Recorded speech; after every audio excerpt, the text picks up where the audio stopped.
ప్రియ శ్రోతలారా, దేవుని వాక్యానికి మీరంతా సిద్ధముగా ఉన్నారు గదూ.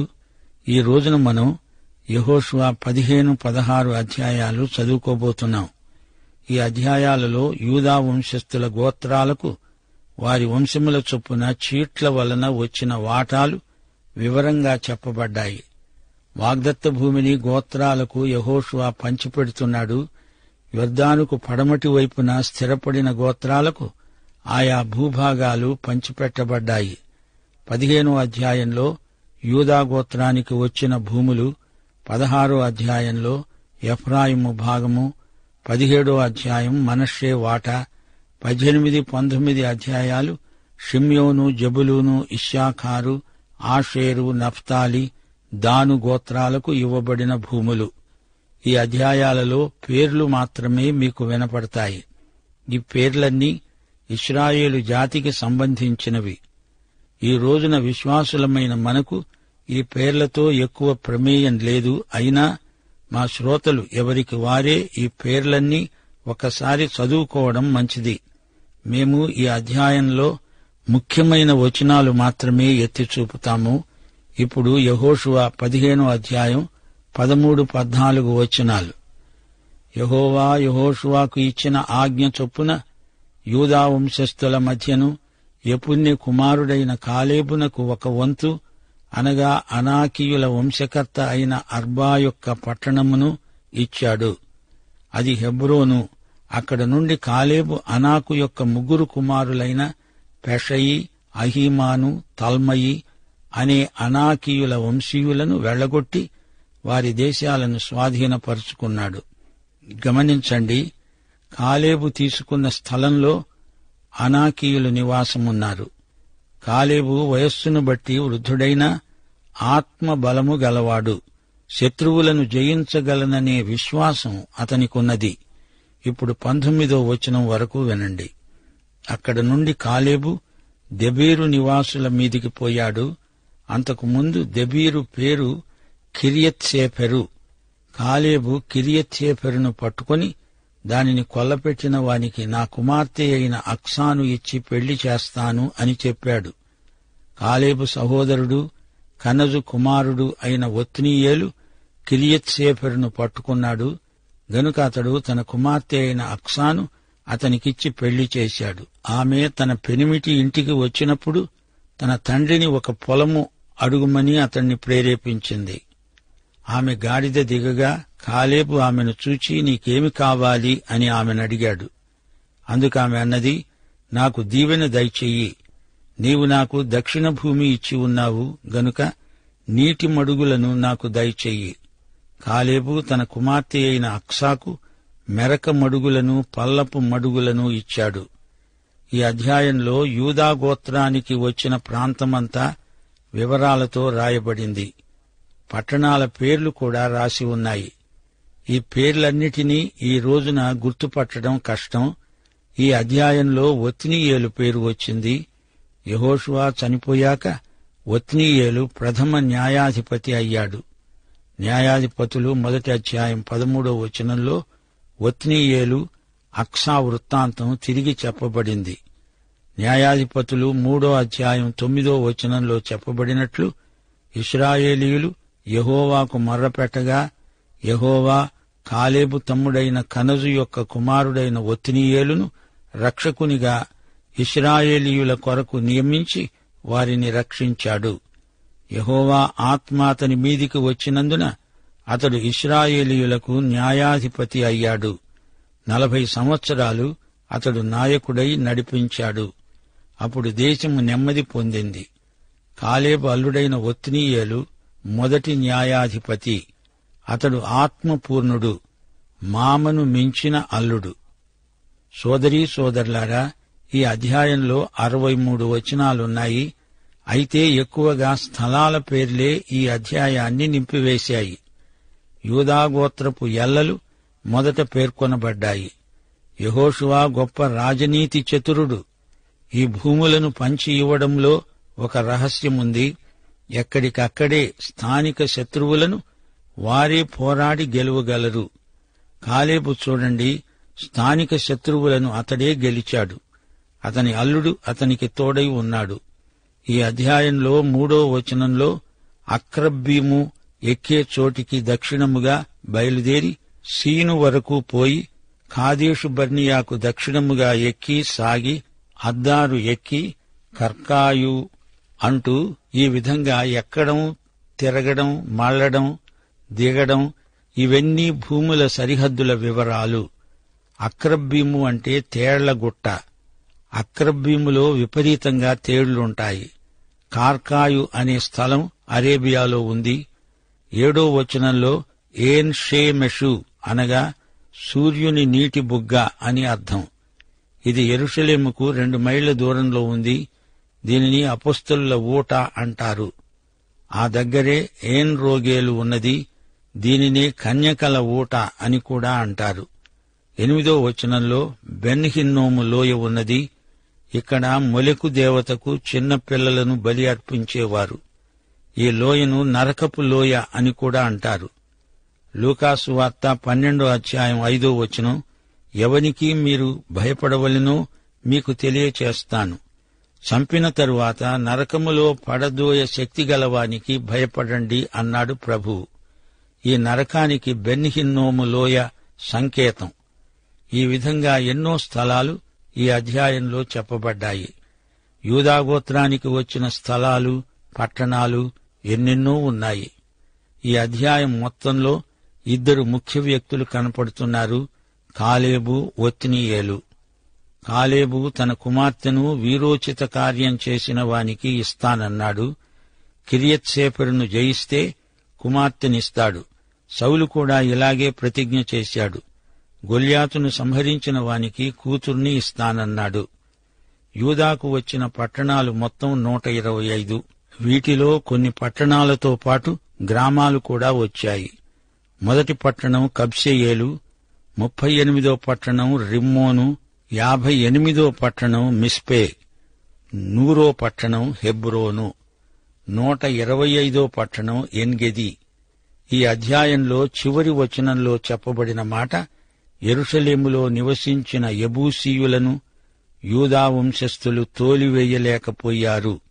గనుక యెబూసీయులు నేటి వరకు యెరూషలేములో యూదా వంశస్థుల మధ్య నివసిస్తున్నారు. సోదరీ సోదరులారా, యూదా ప్రాంతంలో కాలేబు కొంతవరకే జయించాడు. అయితే యూదా ప్రాంతం మొత్తం దావీదు కాలంలోనే జయించబడింది. యూదా ఇశ్రాయేలు మొత్తానికి దావీదు రాజయ్యాడు. ఇప్పుడు మనం 16వ అధ్యాయంలోకి వస్తున్నాము.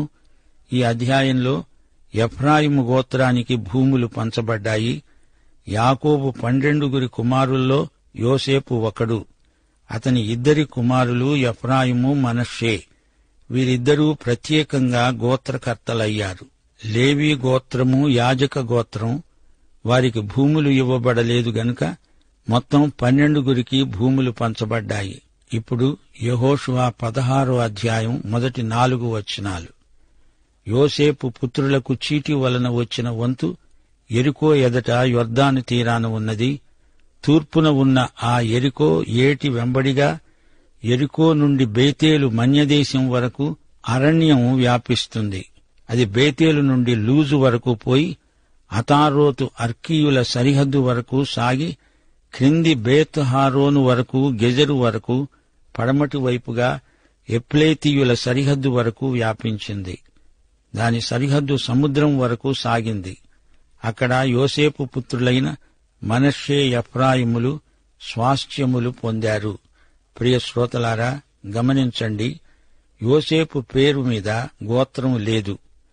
యోసేపు రాహేలుకు పుట్టిన వారిలో జ్యేష్ఠుడు గనుక అతనికి రెట్టింపు స్వాస్థ్యం వస్తుంది.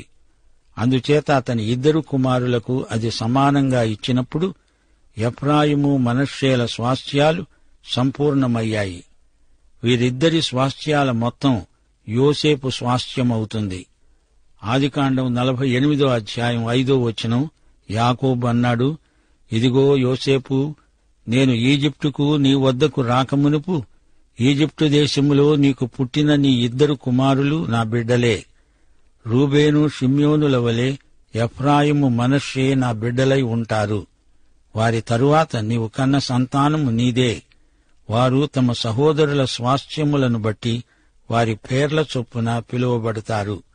ఉత్తరాదిన ఎక్కువ భూభాగము ఎఫ్రాయిము మనష్యేలకు వచ్చింది. వీరిద్దరి పేర్లు గోత్రకర్తల పేర్లలో చేర్చబడ్డాయి. యెహోషువ 16వ అధ్యాయం 5వ వచనం నుండి. ఎఫ్రాయిమీయుల సరిహద్దు అనగా వారి వంశముల చొప్పున వారికి ఏర్పరచిన సరిహద్దు. వారి వారి వంశముల చొప్పున ఎఫ్రాయిమీయుల గోత్ర స్వాస్థ్యం. ఎఫ్రాయిమీయులకు అక్కడక్కడ ఇయ్యబడిన పట్టణములు పోగా ఆ పట్టణములన్నీ వాటి గ్రామములు మనష్షేయుల స్వాస్థ్యంలో ఉన్నాయి. గెజరులో నివసించిన కనానీయుల దేశమును వారు స్వాధీనపరుచుకోలేదు. నేటి వరకు ఆ కనానీయులు ఎఫ్రాయిమీయుల మధ్య నివసిస్తూ పన్ను కట్టే దాసులై ఉన్నారు. ఎఫ్రాయిము సరిహద్దులు విన్నారు కదా. 15-16 అధ్యాయాలలో పేర్కొనబడిన భూభాగాలు యూదులకు ఇశ్రాయేలీయులకు ఎంతో ఆసక్తి గొల్పుతాయి. అయితే విశ్వాసులమైన మనము ఈ పేర్లను బట్టి కంగారు పడనక్కర్లేదు. మనకు దేవుడు పరలోక స్వాస్థ్యమిచ్చాడు. పరలోక పట్టణము మనదే. ప్రభు అయిన యేసుక్రీస్తుతో ఆయన సంఘము ఆయనతో పాటు పరిపాలన చేస్తుంది. సంఘం యేసు ప్రభు యొక్క సజీవ శరీరమే. ఈ అధ్యాయాలలో అక్కడక్కడ కాలేబు పేరు వినబడుతూ వచ్చింది. ఈ పేరుకు అర్థం ఎప్పుడైనా ఆలోచించారా? కాలేబు అంటే కుక్క. ఎవరినైనా కుక్క అని పిలిస్తే అది మర్యాద కాదు. కాని ఇతనికి అదే పేరు పెట్టబడింది. యెహోషువ, కాలేబు వీరిద్దరూ కాదేషు బర్నియా నుండి వేగు చూడడానికి కనాను దేశానికి వెళ్లారు. వీరిద్దరూ తెచ్చిన నివేదిక విశ్వాస సహితమైనది, నిరీక్షణాత్మకమైనది. మిగతా 10 మంది కూడా నివేదికలు తెచ్చారు. అది విశ్వాసహీనమైన నివేదిక. వారి మాటల్లోనే వారి విశ్వాసము లేక అవిశ్వాసము తేటతెల్లమవుతుంది. మత్తయి సువార్త 12వ అధ్యాయం 36-37 వచనాలు. యేసు ప్రభు అన్నాడు, మనుషులు పలికే వ్యర్థమైన ప్రతి మాటను గూర్చి విమర్శ దినమున లెక్క చెప్పవలసి ఉంటుంది. నీ మాటలను బట్టి నీతిమంతుడవని తీర్పునొందుతావు, నీ మాటను బట్టే అపరాధివని తీర్పునొందుతావు. కాలేబు మాటల వలన అతడు నీతిమంతుడని రుజువైంది. దేవుని కృపను నిరర్థకము చేయకూడదు. ఏశావు తన జ్యేష్ఠత్వాన్ని నిర్లక్ష్యం చేసి తీరని ఆధ్యాత్మిక నష్టం కొని తెచ్చుకున్నాడు. రోమాపత్రిక 9వ అధ్యాయం 3వ వచనంలో దేవుడన్నాడు, నేను యాకోబును ప్రేమించాను, ఏశావును ద్వేషించాను. కాలేబు నిండు మనస్సుతో దేవుణ్ణి వెంబడించిన భక్తుడు. క్రైస్తవ భక్తి యొక్క సారాంశమిదే. నిండు మనసుతో హృదయపూర్వకంగా నీ దేవుణ్ణి వెంబడించాలి. యేసును సన్నిహితంగా ఎరిగి ఉండాలి. 2 తిమోతి 1వ అధ్యాయం 12వ వచనంలో పౌలన్నాడు, నేను నమ్మిన వానిని ఎరుగుదును గనుక సిగ్గుపడను. నేను నమ్మిన సిద్ధాంతాన్ని ఎరుగుదును అని పౌలు అనలేదు. నేను నమ్మిన వానిని ఎరుగుదును అంటున్నాడు. నేను ఆయనకు అప్పగించిన దానిని రాబోయే ఆ దినము వరకు ఆయన కాపాడగలడని రూఢిగా నమ్ముకుంటున్నాను. ఇది గొప్ప సాక్ష్యం. యేసుక్రీస్తు లేవిని సుంకపు మెట్టు వద్ద చూచి నన్ను వెంబడించు అన్నాడు. అతడు వెంబడించాడు. అలాగే కాలేబు నిండు మనస్సుతో తన దేవుణ్ణి వెంబడించాడు. కుక్క తన యజమానుణ్ణి వెంబడించినట్లు వెంబడించాడు. లేవి యేసును వెంబడించాడు. ఆయన వెళ్లిన చోటికెల్లా తాను వెళ్లాడు. విశ్వాసముతో నడవాలి కాని వెలిచూపుతో కాదు. కుక్క తన యజమానిని వాసనను బట్టి గుర్తిస్తుంది, కంటి చూపును బట్టి కాదు. తన యజమాని వాసన కుక్క గుర్తుపడుతుంది. అలాగే యేసు పరిమళాన్ని వాసన చూచి ఆయనను వెంబడించాలి. కుక్క తన యజమానిని ఎట్టి పరిస్థితులలోనూ విడువదు, తన యజమానిని ఎడబాయదు.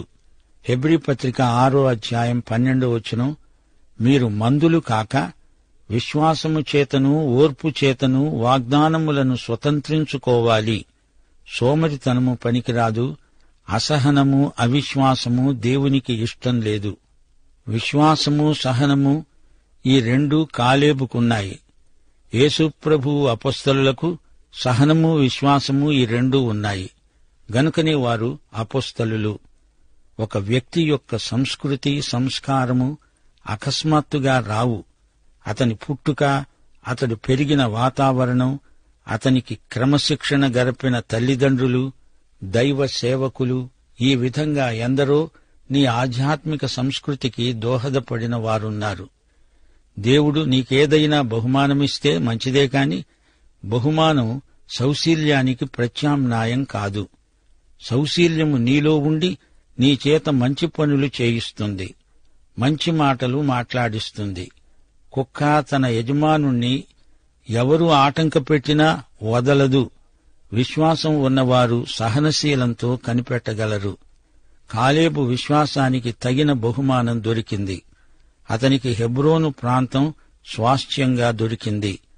అందుకే జకర్యా 1:3 ప్రవక్త అంటున్నాడు, మీరు నా తట్టు తిరిగిన ఎడల నేను మీ తట్టు తిరుగుతాను. సోదరీ సోదరులారా, కాలేబు వలె నిండు మనస్సుతో ప్రభువైన యేసుక్రీస్తును వెంబడించండి. దేవుడు మనలను ఒక ప్రత్యేక ఉద్దేశ్యంతో సృష్టించాడు. మనం మన స్వార్థం కోసం బ్రతకటం ఆయన చిత్తం కాదు. ఇతరుల బాధను చూచి మనము బాధపడాలి, ఇతరుల సంతోషంలో మనము ప్రవేశించాలి. దేవుడు అప్పగించిన పనిని నమ్మకంగా చెయ్యాలి. ప్రజల మెప్పు కాదు, దేవుని మెప్పు మనకు కావాలి. యేసు ప్రభువు ఎంతో శ్రమపడి బాధితుడై విధేయతను నేర్చుకున్నాడు. అలాగే బైబిలులోని భక్తులందరూ నేర్చుకున్నారు. యేసు ప్రభువు కూడా అన్నాడు, నేను సాత్వికుడను, దీనమనస్సు గలవాడను, నా వద్ద నేర్చుకోండి. దేవుడు అప్పగించిన పనికి సమానమైన సౌశీల్యాన్ని మనం అలవరుచుకోవాలి.